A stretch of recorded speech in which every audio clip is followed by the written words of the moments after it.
Hey, it's your fertility goddess Wendy here again, here to offer you another metaphysical tip and trick to help you improve your metaphysical life. Last week we started going over raising psychic awareness and determining what our personal dominant sense is.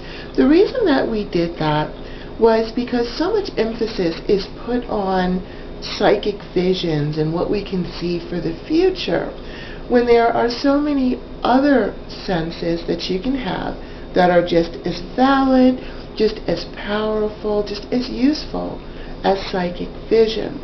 So by getting in touch with those, then you can raise your psychic abilities naturally. If you have not seen Raising Psychic Awareness Part 1 yet, you might want to stop and take a look at that one first, and then come back to this one so that you know what I'm talking about as we start to link up and build on those dominant senses. But for those of you who have watched it and taken the survey and determined what your dominant sense is, let's go do a quick review of what those senses are. So, if you are visual and your dominant sense is seeing, then that would make you clairvoyant. If your dominant sense is hearing, you hear things or you hear voices, that would make you clairaudient. If your dominant sense is that you just know things, you know when someone's about to call you, that would make you claircognizant. And if your dominant sense is your sense of smell, that would make you clairsentient. If your dominant sense is your feeling, you feel the emotions of others or you take on their pain, that would make you an empath. And if your dominant sense is your sense of taste, that would make you clairgustance.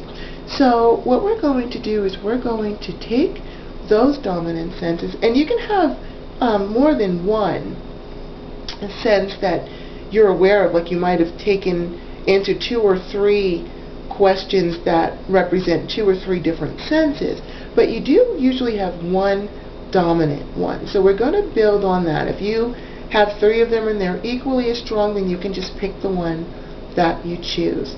So what we're going to do then now is we're going to use our dominant sense to help us bring the visual in. It's going to link up our senses and make them stronger. And we're going to start off with the sight, and then you'll be able to also use this exercise to raise the other senses that we have. But first, let's start off with the dominant sensing.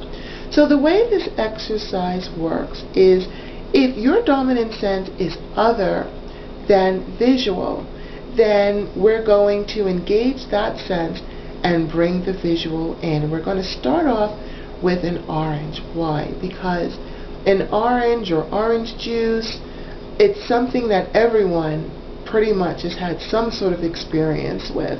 And it's good to go with food because we have such strong associations with food, especially our favorite foods. It's going to make it easier for us. And we always start off, when we're trying to build upon something, we start off with the strongest things that we have, and then we branch out into the more subtle areas.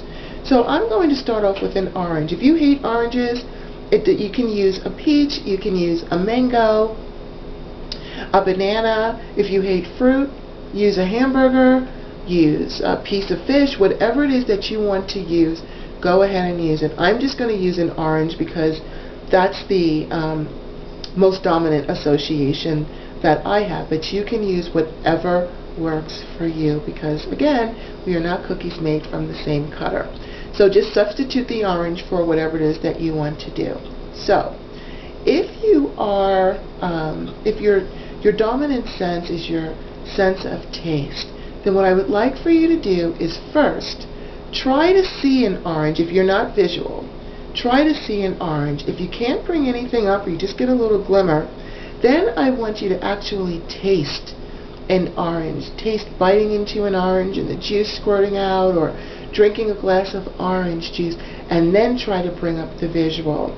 Typically, when we use our dominant sense first, it strengthens the visual, or will strengthen the other senses that we're trying to bring in. So try that. Try it with an orange. Try it with several pieces of food. An orange, a hamburger, a steak, ice cream, however you want to use it. Now some of you may be thinking, well, what if I'm clairaudient? How do you hear an orange? Okay, well for you, when you go to peel an orange, when you peel that skin back, it makes a certain sound. Hear that sound. First, try to bring up the visual so that you'll have a comparison. And then hear the sound of peeling that orange and then bring up the visual. Or hear the sound of opening the container of orange juice and hear the orange juice pouring into a glass and then try to bring up the visual. If your dominant sense is your sense of smell, if you're clairsentient, first try to see the orange and then smell an orange and then try to bring up the visual. If you're empathic, feel the weight of an orange in your hand or a cold glass of orange juice and then try to bring in the visual. This way what you're doing is you're starting to link up the senses to kind of strengthen them up. Now, conversely, if you are already visual but you want to start using your other senses, you're going to do the reverse. See the orange, see the hamburger, see the peach or whatever it is, and then try to feel that fruit or that piece of food in your hand while you're seeing it so that you can strengthen that sense up, or try and taste it as you see it. This way you are strengthening not just your dominant sense but also the other senses, and you can broaden that by bringing the other senses in. So feel the orange. If you're an empath, feel the orange and then try to taste the orange. And then feel the orange, taste the orange, and then try to see the orange. And what you're going to find is the more that you build up your senses, the more sensitive and more intuitive you will become. So this week I want you to practice that, linking up the different senses, trying to strengthen them up, building upon the dominant sense that you have. And then next week we'll take it a little step further. But for now, this has been your fertility goddess, Rhonda, here to offer you another metaphysical tip and trick to help you improve your metaphysical life. Please visit my website at www.healinghannagoddess.com and please share this with a friend. Thank you so much for watching. Namaste.